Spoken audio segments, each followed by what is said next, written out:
You come to me for friendship and kindness, and I come to you with wisdom from this peanut brain. No wisdom. Okay, friends, mid-curvers. You never want to be a mid-curver. If you are spending anywhere from 1 minute to 2 hours of research a day in crypto, you're probably a mid-curver. I'm just being honest, man. It's not enough time. I wish it was enough time. 2 hours, it's not enough time. 2 hours is enough to like brush up on stuff, hear a couple of views, and adopt someone. It really is, all right? It's very unfortunate. That's just the game, friends. That's just the game. I mean, go out there, try be a basketball player in the high leagues playing 2 hours a day. Good luck. Try be a professional football player 2 hours a day.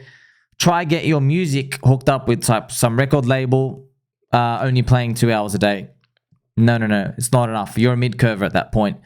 In crypto, spending 2 hours a day, you're a mid-curver as well. Now, mid-curvers make decisions in Locusts together, and they actually pile the price chart one way for us with fear and greed oscillating, and it's actually really good. But also, it gets a bit dangerous sometimes because we don't have open, transparent positions, and we can see them. We can like feel them being stacked in one area, but you never truly know. So unless you are really tapped in to what the market is doing, you'll never, unfortunately, get the answer until it's too late. And that's what we ultimately want to avoid.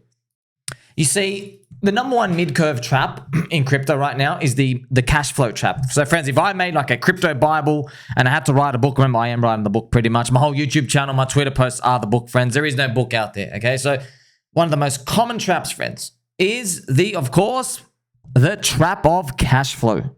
We all know it, friends. And for that, we'll play some nice Cranky G. Cranky G, friends. That's a Pikachu theme, by the way. It's saying Pikachu. It's really, really cool, actually. I want to crank it again. But yeah, we'll crank it a bit later.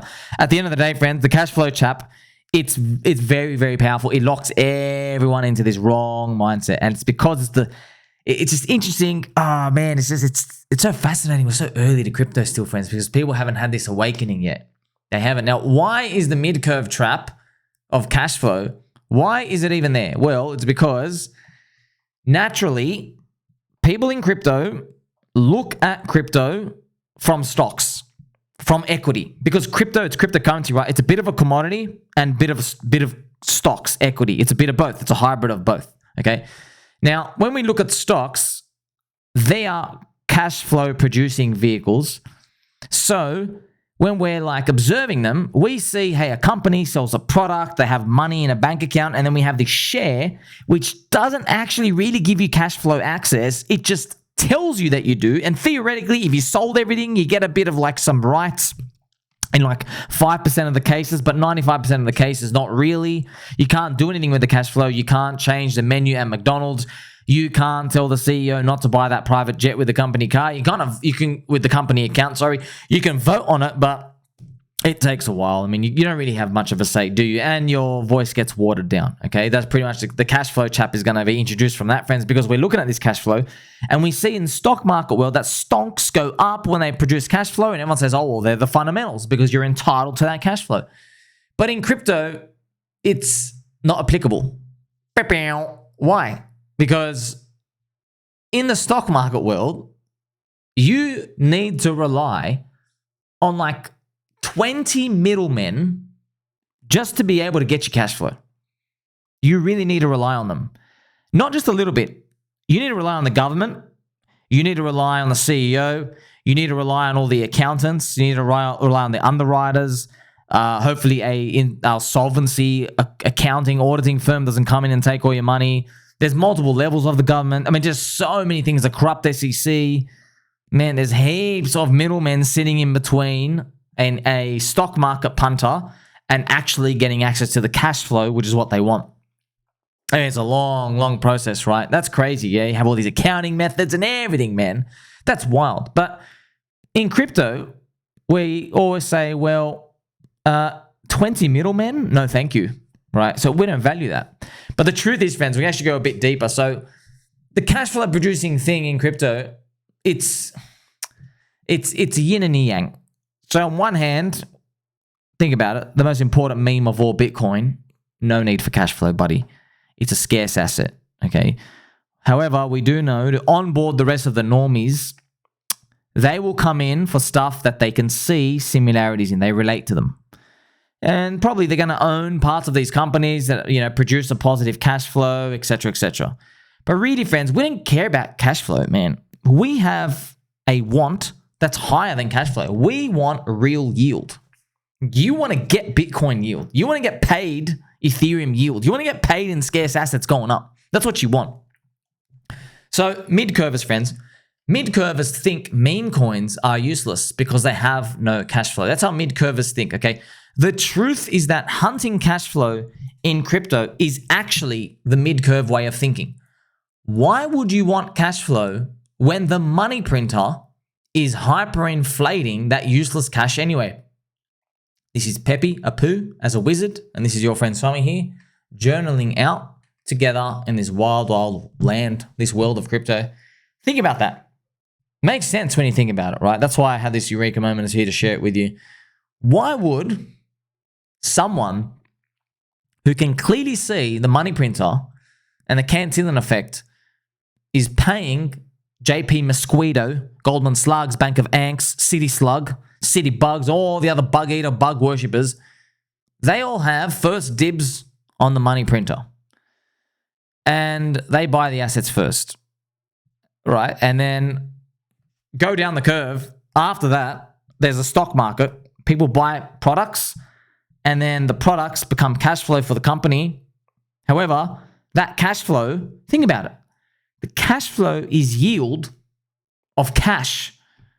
However, the cash is inflating so bad, we had to invent the crypto industry. Right? Think about that in slow motion, friends.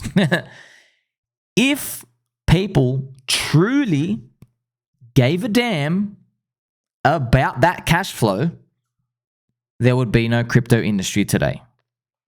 We don't want that cash flow. We don't want it. We don't care about it. I mean, this is inherently true.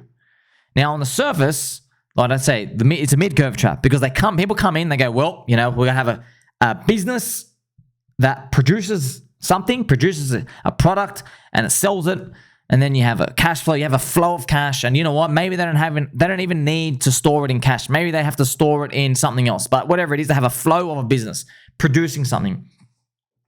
Okay, they have a point there. They do have a point. But look at how the market sees this stuff today. Today, they see it as chaotic, random, unpredictable, unreliable. It all goes to zero in a bear market. So you can't blame most participants for coming in and ignoring this cash flow thing. They don't care about it. I mean, what do you mean cash flow, bro? You mean the hyperinflating US government currency and fiat currency all around the world? US dollar is the greatest one. The rest of them all poop. Why on earth would we want a share of that? We are here to seek better than that currency.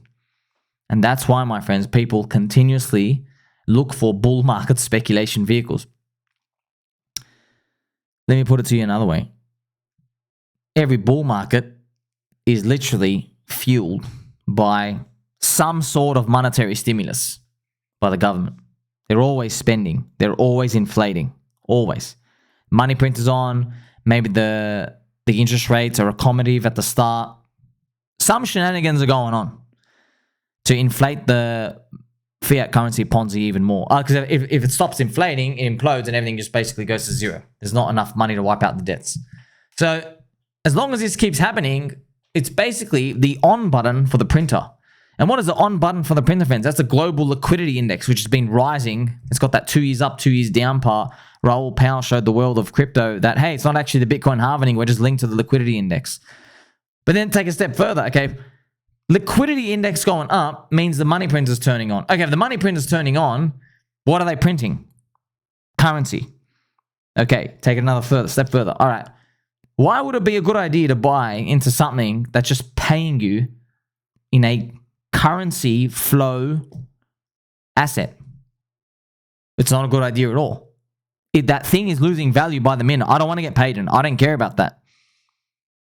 But now in this world, friends, right, the Bitcoin maxis, they always think about this world. They have a very myopic, very negative view of this world. They always say, well, they've lost control completely now.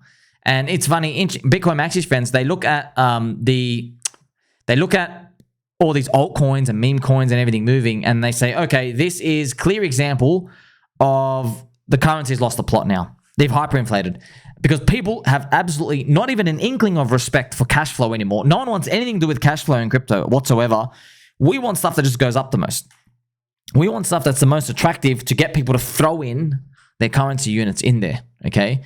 And that game of speculation and gambling obviously leads to boom and bust cycles, but yes, they have a myopic view because obviously in Bitcoin Maxi land, they believe anything outside of Bitcoin that goes up is just speculation gambling. That's what they believe. But we know that's pretty much, that's not true, because in crypto, there are other use cases. They just don't have big growth rates anymore. Like, yes, friends like, XRP payment solutions, or we have privacy solutions, right? Privacy coins. You have DEXs, you have layer 1 chains. Yeah, they all exist.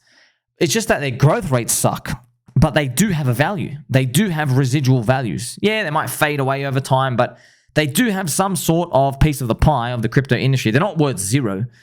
Okay, so it's pretty much the same as everything else. Same in the real world as well. If your stock market company is fading away relevance, you'll be downtrending into oblivion over time as well. But I guess in Bitcoin, the growth rate's still going up, and it leads us out of the bear market that Bitcoin maxis will obviously never concede that, Bitcoin might be prone to that as well, right? They'll never ever concede that. They believe, no, it's the genesis, it's the creation, okay? So always think about this cash flow trap, because people who come in, friends, this cash flow trap, look, that's why I believe in cycle 2 coins like DeFi. I know like Pulsechain, PulseX, Hex, real world assets, chaining.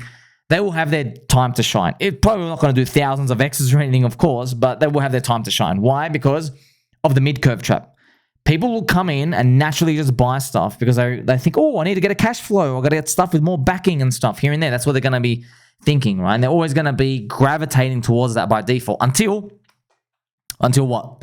Until the bull market's over and they look back, right? And they stand and they look at the field. They go, oh my gosh, what coins went up the most? And they'll look very confused. And of course, they're going to play some absolutely nice pump music because they'll be watching that coin, those groups of coins, and they'll be scratching their head going, why did you pump up lots? You just use this trashy coin. You do nothing. Like Doge doing 500x, SHIB doing 1,000,000x, Pepe doing 100,000x, dog we've had. And then finally, they'll eventually get it, okay? But, maybe the next cycle, friends, maybe in 2028, the gains are going to diminish even harder in what we call like blue chip memes, things that are like really sticky in the world, these new early cultures, and they'll have to be something else, okay? So, the most fascinating part of all, the market has sniffed this out already. That's why crypto participants are hunting for a bull market speculation vehicle. This explains why cash flow producing crypto tokens don't get overly valued by crypto degens. We're all here precisely because cash flow is not coming in fast enough in the real world due to the inflation rates out there. So the whole reason the crypto industry exists is because the cash flow out there in the world, even if it's good for a stock market company, we don't trust it because you don't actually have to be paid it. You don't have to. They just decide whether they want to, and they change the rules. And what's the value of the cash that they're paying you? You see, that's another problem.